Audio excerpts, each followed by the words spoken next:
Daniel, chapitre 4. Nebuchadnezzar, roi, à tous les peuples, aux nations, aux hommes de toute langue qui habitent sur toute la terre, que la paix vous soit donnée avec abondance. Il m'a semblé bon de vous faire connaître les signes et les prodiges que le Dieu suprême a opérés à mon égard, que ces signes sont grands, que ces prodiges sont puissants. Son règne est un règne éternel, et sa domination subsiste de génération en génération. Moi, Nebuchadnezzar, je vivais tranquille dans ma maison et heureux dans mon palais. J'ai eu un songe qui m'a effrayé. Les pensées dont j'étais poursuivi sur ma couche et les visions de mon esprit me remplissaient d'épouvante. J'ordonnai qu'on fît venir devant moi tous les sages de Babylone afin qu'ils me donnassent l'explication du songe. Alors vinrent les magiciens, les astrologues, les chaldéens et les devins. Je leur dis le songe et ils ne m'en donnèrent point l'explication. En dernier lieu se présenta devant moi Daniel, nommé Belchatsar d'après le nom de mon Dieu, et qui a en lui l'esprit des dieux saints. Je lui dis le songe. Belchatsar, chef des magiciens qui a en toi, je le sais, l'esprit des dieux saints, et pour qui aucun secret n'est difficile. Donne-moi l'explication des visions que j'ai eues en songe. Voici les visions de mon esprit. Pendant que j'étais sur ma couche, je regardais, et voici il y avait au milieu de la terre un arbre d'une grande hauteur. Cet arbre était devenu grand et fort. Sa cime s'élevait jusqu'aux cieux et on le voyait des extrémités de toute la terre. Son feuillage était beau et ses fruits abondants. Il portait de la nourriture pour tous. Les bêtes des champs s'abritaient sous son ombre. Les oiseaux du ciel faisaient leur demeure parmi ses branches. Et tout être vivant tirait de lui sa nourriture. Dans les visions de mon esprit que j'avais sur ma couche, je regardais, et voici un de ceux qui veillent et qui sont saints descendit des cieux. Il cria avec force et parla ainsi.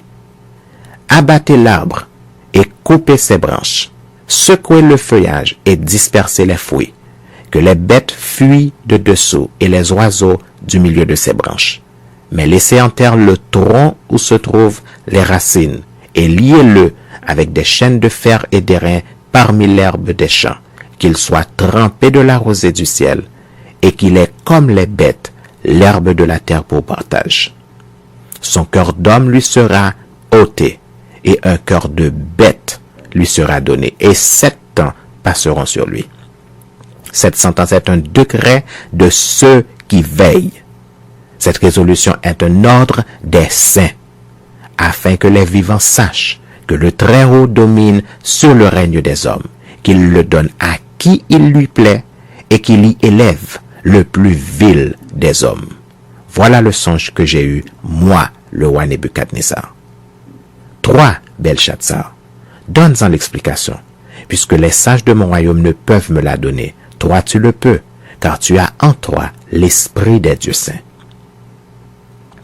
Alors, Daniel, nommé Belchatsar, fut un moment stupéfait, et ses pensées le troublaient. Le roi reprit et dit, Belchatsar, que le songe et l'explication ne te troublent pas. Et Belchatsar répondit, Mon Seigneur, que le songe soit pour tes ennemis et son explication pour tes adversaires. L'arbre que tu as vu, qui était devenu grand et fort, dont la racine s'élevait jusqu'aux cieux et qu'on voyait de tous les points de la terre. Cet arbre, dont le feuillage était beau et les fruits abondants, qui portaient de la nourriture pour tous, sous lequel s'abritaient les bêtes des champs et parmi les branches duquel les oiseaux du ciel faisaient leur demeure. C'est toi, ô roi, qui est devenu grand et fort, dont la grandeur s'est accrue et s'est élevée jusqu'aux cieux, et dont la domination s'étend jusqu'aux extrémités de la terre. Le roi a vu l'un de ceux qui veillent et qui sont saints descendre des cieux et dire, abattez l'arbre et détruisez-le, mais laissez en terre le tronc où se trouvent les racines, et liez-le avec des chaînes de fer et d'airain parmi l'herbe des champs, qu'il soit trempé de la rosée du ciel et que son partage soit avec les bêtes des champs jusqu'à ce que 7 ans soient passés sur lui.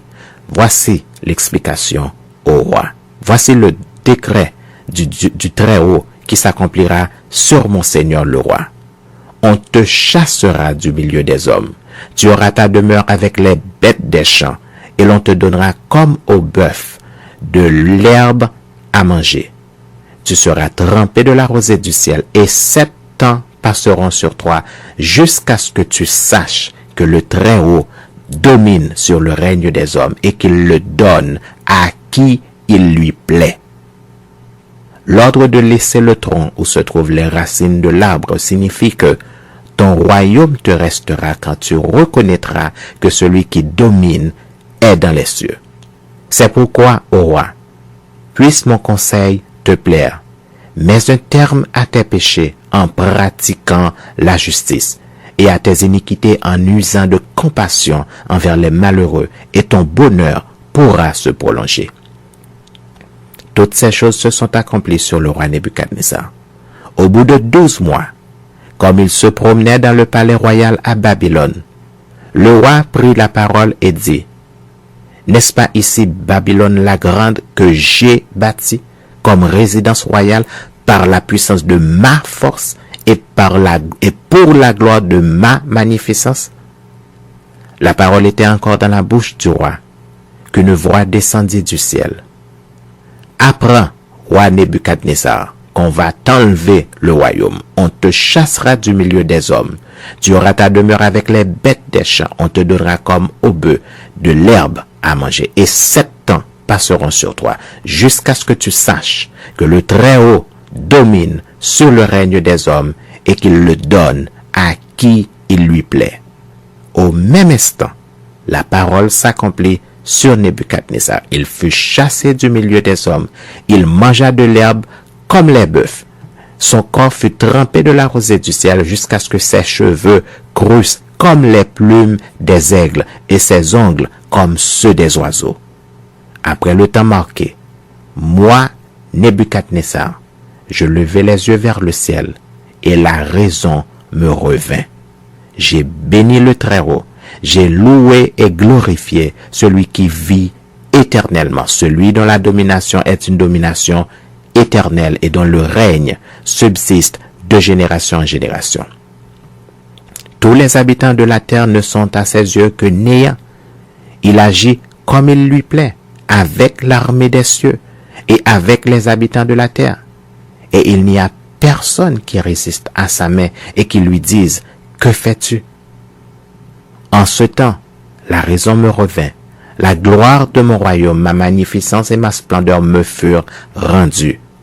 Mes conseillers et mes grands me redemandèrent. Je fus rétabli dans mon royaume et ma puissance ne fit que s'accroître. Maintenant, moi, Nebuchadnezzar, je loue, j'exalte et je glorifie le roi des cieux, dont toutes les œuvres sont vraies et les voies justes. Et qui peut abaisser ceux qui marchent avec orgueil?